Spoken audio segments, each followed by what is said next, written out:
ఈ నాలుక గురించి విన్నప్పుడు యాకోబు గారు ప్రియులారా తన లేఖలో చెప్తున్నారు. ఇంటికి వెళ్ళిన తర్వాత మీ అందరికి హోంవర్క్, యాకోబు గారు రాసిన లేఖ 3వ అధ్యాయం అంతా నాలుక గురించి చెప్తున్నారు. ఏమని చెప్తున్నారు? 5వ వచనం, మన నాలుక విషయం ఇంతే, నాలుక ఒక చిన్న అవయవము, కానీ తనను తాను పొగుడుకొనుట యందు అది దిట్ట. ఒక చిన్న నిప్పు రవ్వ ఎంత విస్తారమైన అడవినైనా తగలబెట్టును. నాలుక నిప్పు వంటిది. ఏంటండి?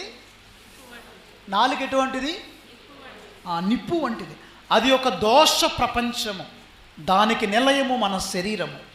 నాలుక మన శరీరము అంతటిని మలినము చేయును. మన జీవితము సర్వస్వమునకు అది నిప్పు పెట్టును. మానవుడు జీవకోటిని అంతటినీ స్వాధీనం చేసుకున్నాడు, కానీ